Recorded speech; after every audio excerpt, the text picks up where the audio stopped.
morning, everyone. This is Tony from her Homestead Skills, and today my project is to make spinach pasta with no electricity.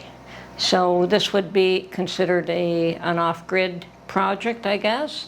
I'm not an off-grid kind of person, but just to show you that yes, you can do some things if your electricity gets shut down for whatever reason.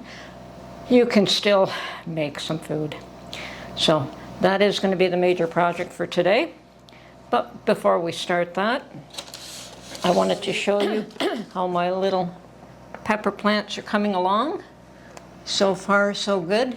Now these are hot chili peppers, and they're mostly for Mark. I don't eat hot chili peppers. So today I planted some bell peppers, and you know, these are doing quite nicely, and hopefully the bell peppers will come up. It is early, but once again, many people say that peppers take a long time to germinate. I don't recall whether they do or they don't. I don't seem to have ever had too much issue with them. So anyway, I'm starting them early. I was going to start my tomatoes, but it is still, I want to give that another couple of weeks before I start a few other things. So the chili peppers are doing very nicely. Bell peppers, the seeds have been planted today. And I've decided that I'm just doing one container, and then when they have developed their second leaves, I will repot them in the individual pots. So just saves me time doing it that way. I mean, it saves me time up front. Down the road, it is more work, but that's fine too. Anyway. Oh, and of course the other thing is people have asked me how my walking shoes have been doing, and I wore them yesterday going out shopping and going to the thrift store, and comfortable from the first moment I put them on to when I took them off. They are a little bit different for me. They're a little thicker base. I'm not accustomed to that. I usually get a thinner sole. But they're totally comfortable, perhaps a bit too wide for my narrow feet, but no hurt. You know, I could walk in those all day, so I'm not unhappy with them. Okay, I'm just going to have my tea, and then I'm going to get to the pasta. See you soon. Okay, so I'm going to start off by making a mound of flour. See if we can get the camera to focus here a bit. There we go. And I have to apologize, I'm just not good at detailing what the measurements should be. Never was taught to do it that way. So actually, I'm going to make this a spinach pasta, so at this point I'm going to add in some of my spinach powder. So I believe that one huge heaping tablespoon should do it for me. Now, the last time I did this with my spinach powder, I found that it absorbed huge amounts of liquid, and I had to add more eggs than I had intended. So at this point, I'm going to just get some water ready as well to add to it. So it'll be eggs, spinach powder, and some warm water to allow the spinach to rehydrate. But first of all, I'm just going to mix this up with the flour.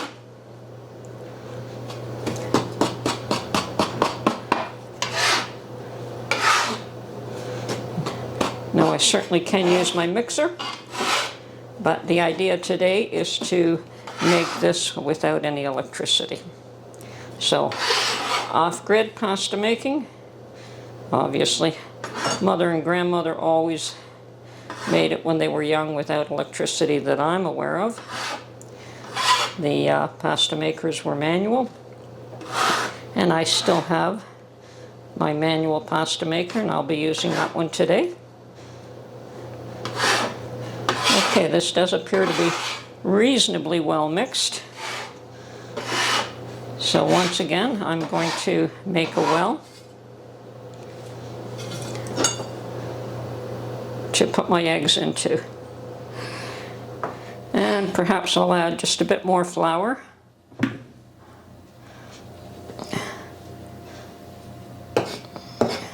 Before I start. Now, when I make this, it certainly is for more than one meal.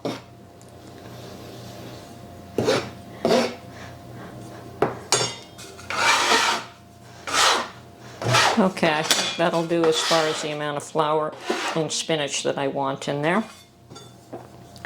So, once again, the well. And I'm going to get half a dozen eggs to put in here. And, quite likely, some water.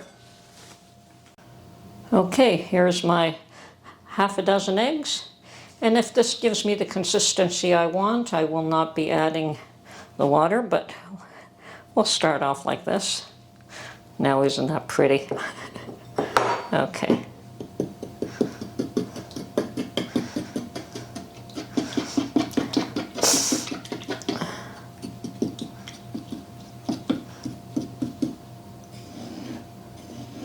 And the idea is slowly to work in the flour into the well. And sometimes I've lost some and spilled it out, but that's okay, we'll catch it if that happens.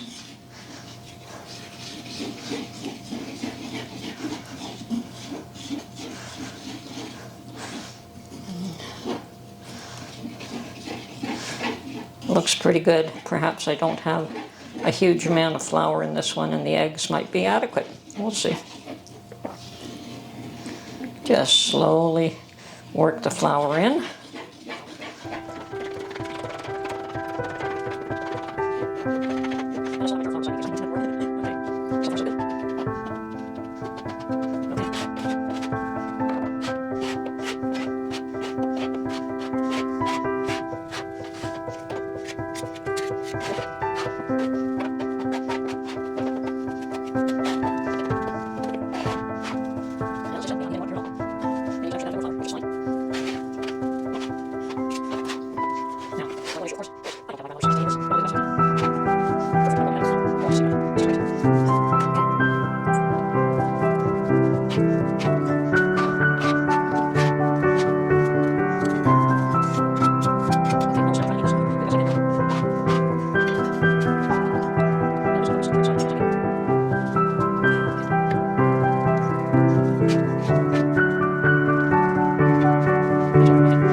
Okay, I'm somewhat happy with that, and I'm just going to cover this up and let it rest for at least half an hour.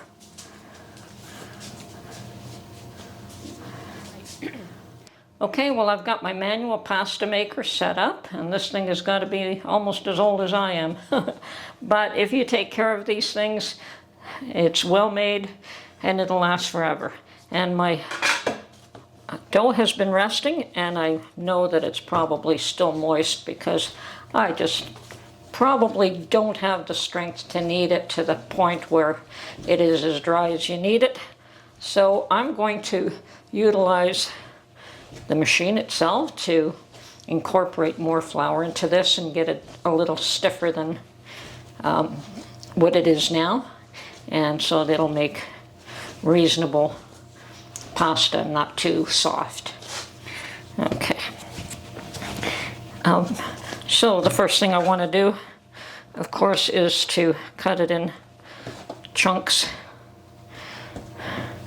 and start putting it through the wider settings, the widest possible actually, and that helps to incorporate the flour. Now you may see me add more and more flour as we go along, fold and add, but that is part of the process.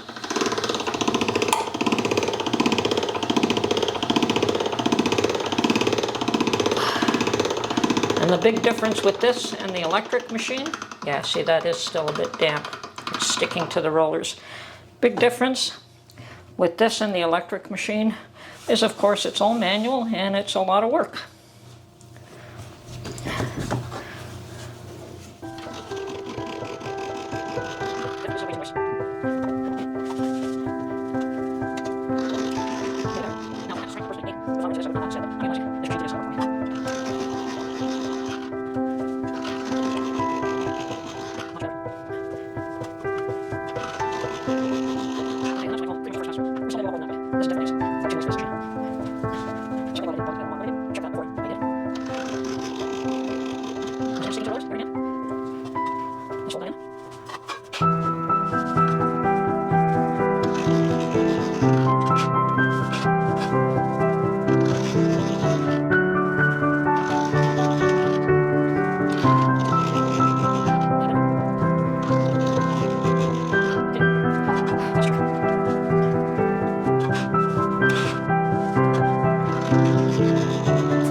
No, I'd say that's pretty good.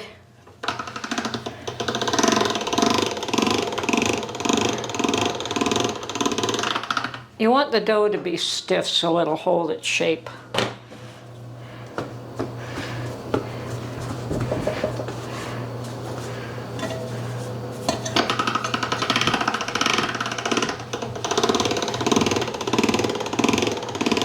And passing it through tends to compress the dough and help to get it to the stiffness you want as well.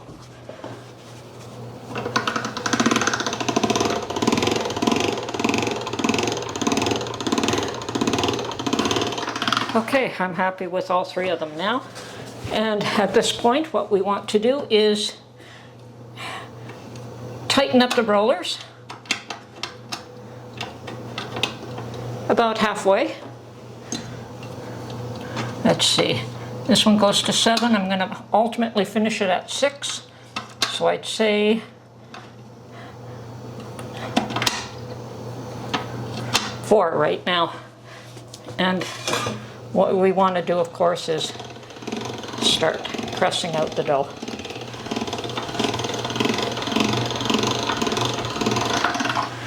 And as you could see, it expands. Flour it. Don't be afraid to use flour.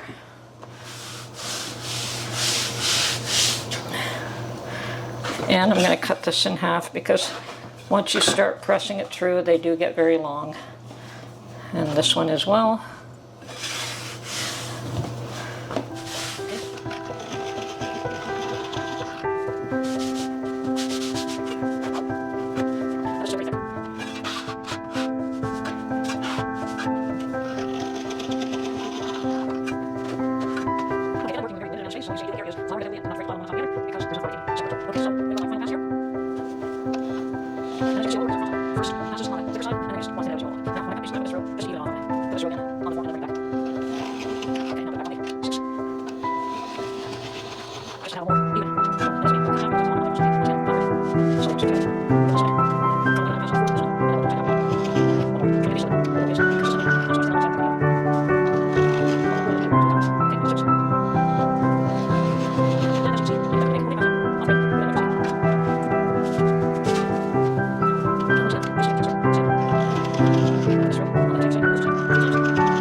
Now for the fun part.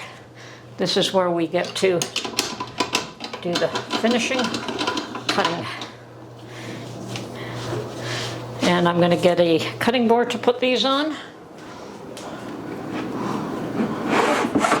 Or two, so that these can go in the freezer when I'm done.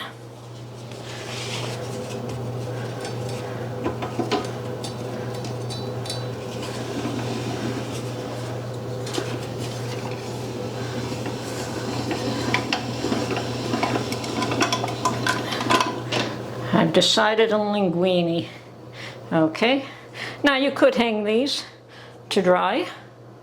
You could also put them on the dehydrator, I suppose. I just freeze them. We use this up far too quickly. Like, I always have a ton of dry pasta in this house, and making fresh is always the treat. It's not the norm.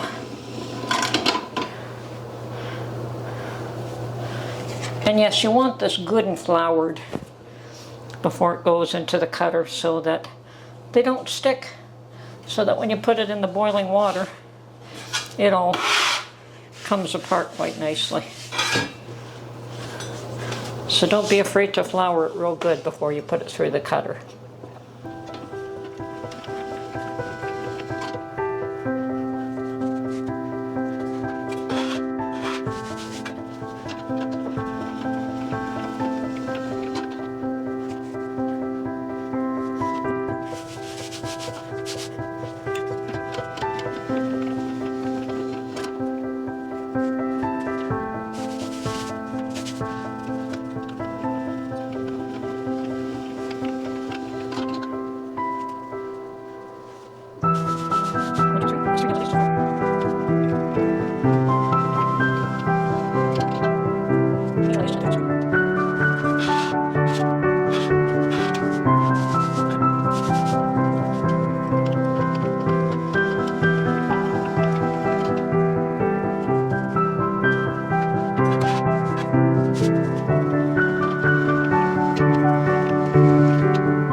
Each one of these little balls is a individual serving.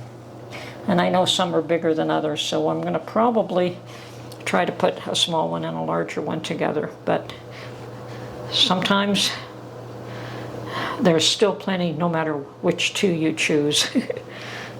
Okay, so that's how you make pasta off-grid. It certainly is possible. And yes, I do utilize the strength of the machine where I don't have the physical strength to knead it. That's why I like to use my mixer. And yeah, I would never give it up. Okay, this is Tony from her Homestead Skills. Hope you enjoyed this video, and we will catch you on the next one. Bye for now. And if I have not mentioned it in the past, I believe I have, but I'll do that again. Proper care of this machine is not to touch it with water at all, ever. Just take a nice brush and brush off all the excess flour, wipe it down with a dry cloth, and put it away, and it will. I've had this one for over 40 years, if not more than that. So, and it looks brand spanking new. As you can see, if I just take a dry cloth and wipe off, now I will take it over to the sink and wipe all this excess flour off it. So, but that's how you care for these. It's a well-made Italian brand machine. It's not a knockoff. It is a little bit heavier than the knockoffs, which you want. You don't want a light machine when you're doing this because there's a lot of physical work with it, and it has to be able to withstand what you're putting it through. Okay, so anyway, that's how you care for it.